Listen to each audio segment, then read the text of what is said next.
King David said, "The Lord is my shepherd, I shall not want. He makes me to lie down in green pastures." But if you know how skittish sheep are, that is a dramatic statement that David makes about being made to lie down in green pastures. In fact, since we're going through this series on Psalm 23, and I told you my favorite book was from Philip Keller, A Shepherd's Look at Psalm 23, he shares this story of when he had some friends that came over to visit him, to come and just check in on him. You remember how that used to be, right? Before quarantine, remember how that used to be? So this family came over, and remember, he's a shepherd, so he has sheep everywhere. It's not like you pull into his driveway, he's on a ranch. And so they come up, and the couple gets out of their car, but then also this little Pekingese, this little black Pekingese dog, a purse dog, gets out, and when it gets out, one of the sheep spots it. And the sheep is so skittish that it runs in terror, takes off. Well, he has about 200 sheep. So the other 199 see that, they're also skittish because that's the nature of a sheep. And so they go running. So you have 200 sheep running to who knows where, they don't know where, out of terror because of a purse dog. That's how skittish sheep are. So when David says, "My shepherd makes me to lie down in green pastures," and he compares himself to a sheep, that's something.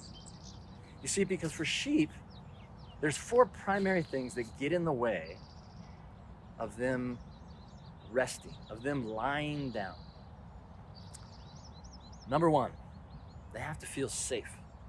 They know that they can't defend themselves. So if they don't feel safe, they cannot lie down. Number 2, and you wouldn't think this, but it'll make more sense later when we talk about it, the herd. They beat each other up. And so just being a part of a flock, being in the herd itself, will prevent them from lying down, from resting. Another one is hunger. If they're hungry, they can't rest. They won't lie down. They won't fold and go into repose. And then lastly, at least for this morning, the other thing that gets in the way of them lying down is them being bugged. Like literally bugs. Bugs going up their nose, bugs in their ears, and disease. But when the shepherd is present, then all of those fade into the background because he cares for his sheep. The presence of the shepherd makes it so that the sheep can lie down.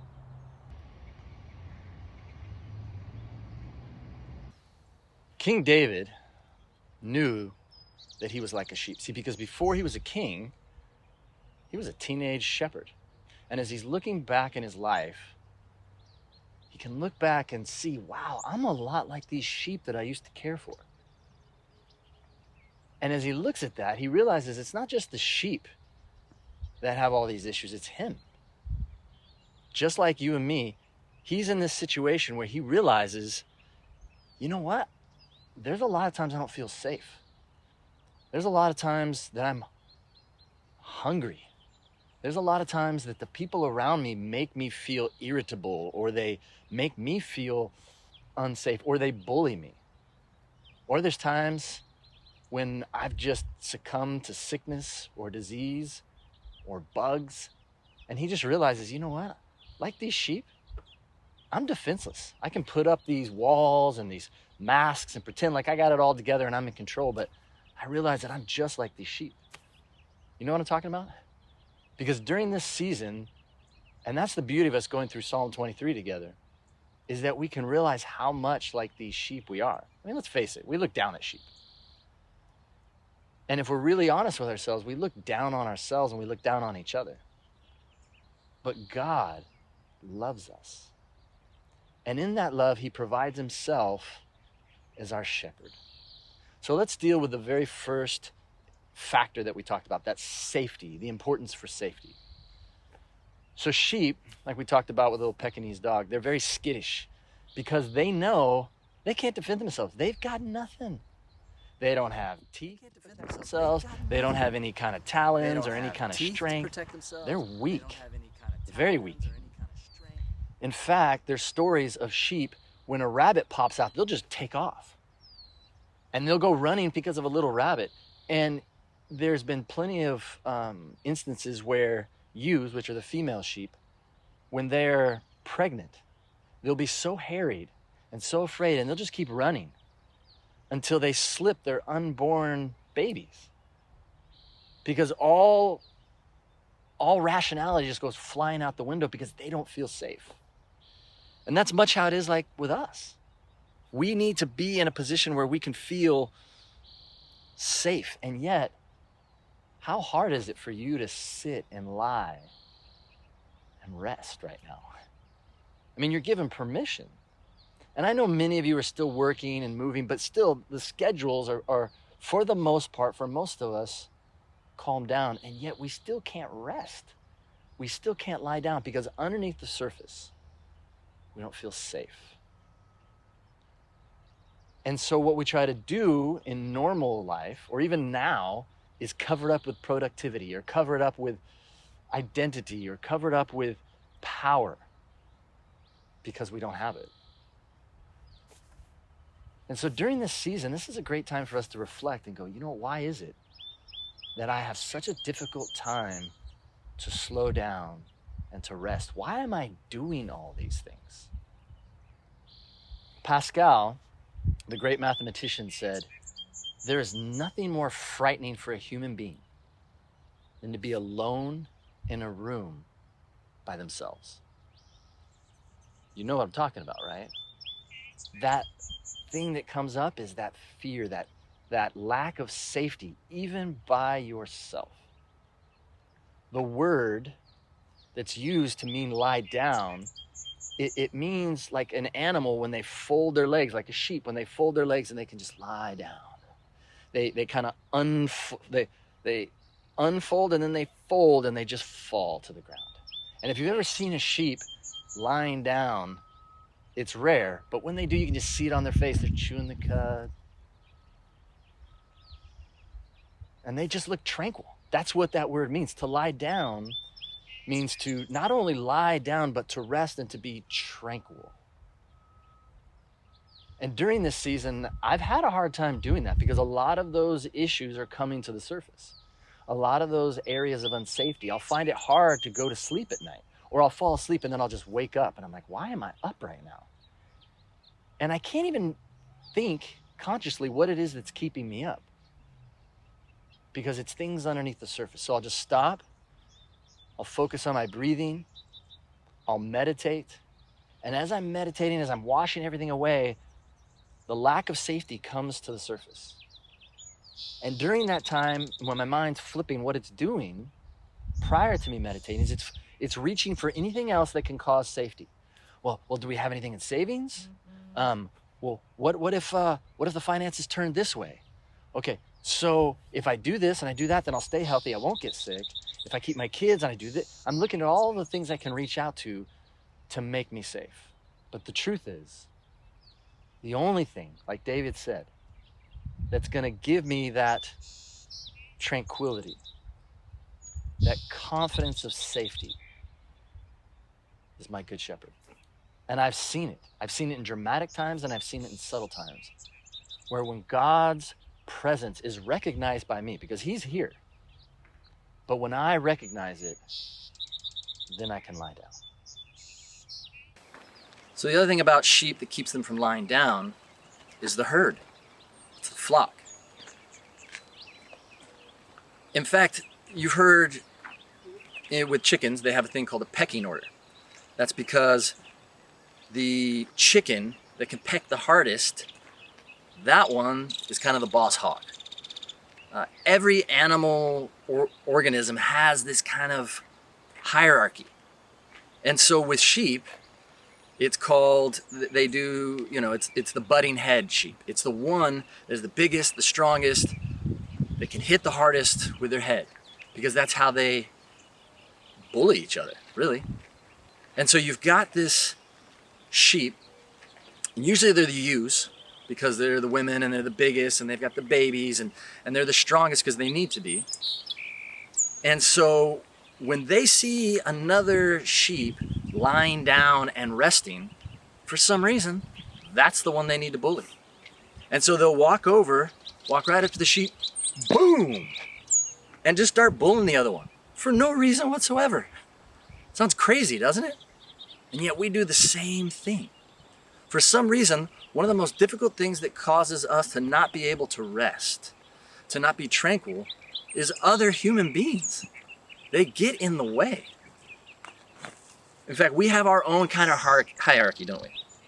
You know, we've got the top dog, the top gun, we've got the wealthiest, we've got the best looking, the most fit, whatever category you think is important. And yet during a time like this, all those identities get washed away. And so then there has to be a new hierarchy of how this is going to work out.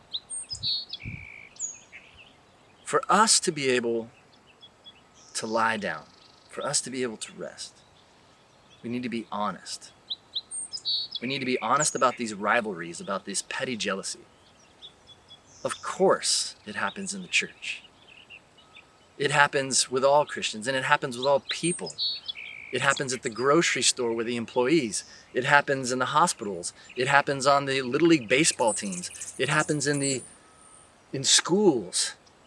We try to find a way to compete. We try a way to be in charge and to be at the top.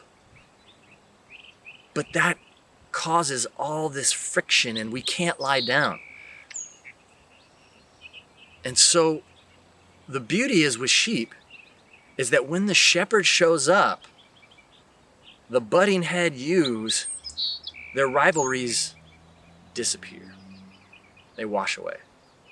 And so for us as humans, when we recognize that we all have the same shepherd and we recognize his presence, like in times of worship or times of prayer, or when we just are with other people that understand that and we submit to each other and we look not towards our interest but the interest of others above our own, it's at that time that we can also rest and lie down. And we know this is happening in marriages right now. We know this is happening with families and children and neighbors. I mean, there's so much beauty happening around us, but there's also those irritations, the friction of the herd. But we are fortunate to be part of his flock. We just need to remember who the shepherd is. And when he's present, all those rivalries wash away.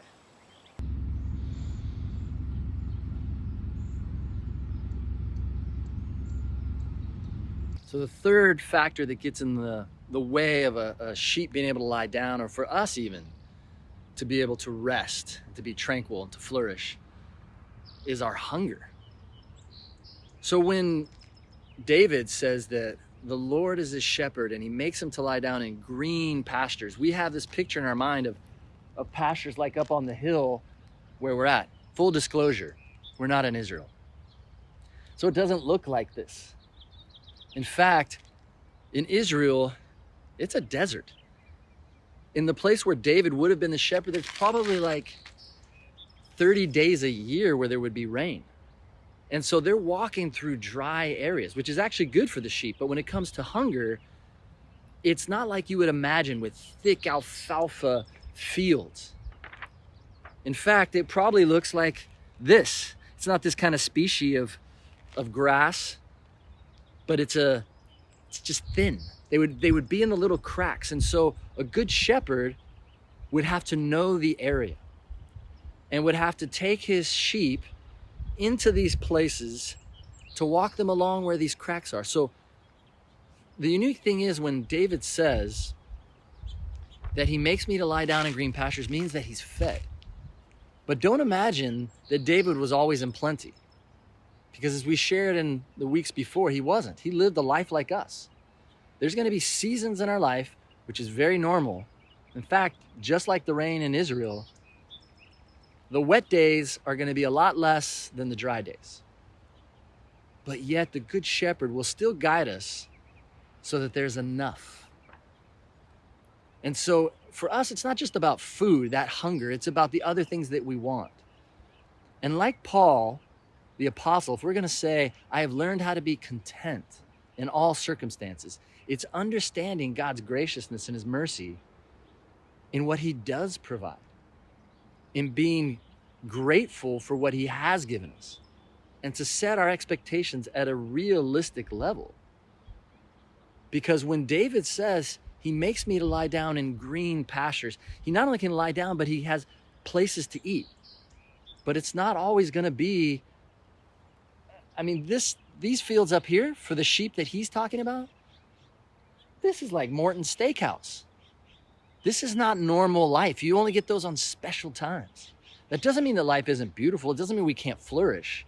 But when we expect to be it in and out all the time and always have that kind of a feast, then we have unrealistic expectations, and that gap between reality and our expectations is going to cause this hunger that we don't really need because we already have enough. And if you know what I'm talking about, if God has been your shepherd, you know the kind of satisfaction that I'm talking about, that kind of peace and contentment, because you know that you've been given enough for today.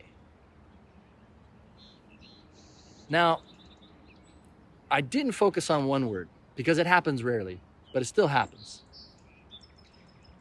David said, he makes me to lie down in green pastures. Most of the time, the vast majority of the time, it's not that he forces us down. It's that we are at such peace and we feel so safe and provided for and cared for that we have the confidence that we can let down our guards, that we can be tranquil. But there are times where God needs to step in for our own benefit and make us to lie down.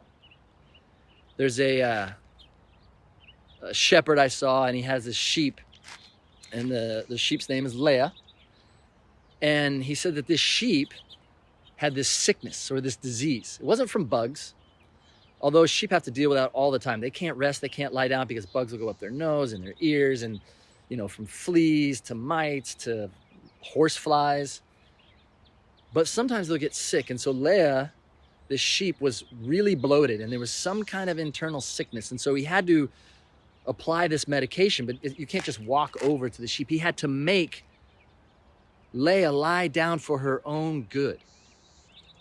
And it was so funny to watch him as he was recreating this situation. As he grabbed the sheep, and the sheep was all confused, because when you're forced to lie down, sometimes you get very confused. And so he's grabbing this sheep and he's taking it under the ground, and he's literally doing a jujitsu move on this sheep so that he can get the medicine where it needs to go. And so although it's infrequent, there are times where God has to step in and make us lie down for our benefit.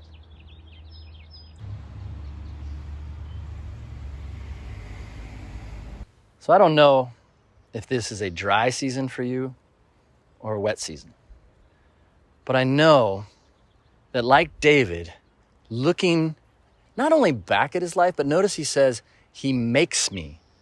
That is not past tense. He makes me to lie down in green pastures. So whether it's a dry season or a wet season, God wants to do that for you as well. He wants to give you that confidence, that contentment, that rest, that tranquility, so that you can flourish. That's the intent. That's what a good shepherd does to a sheep. He wants them to flourish.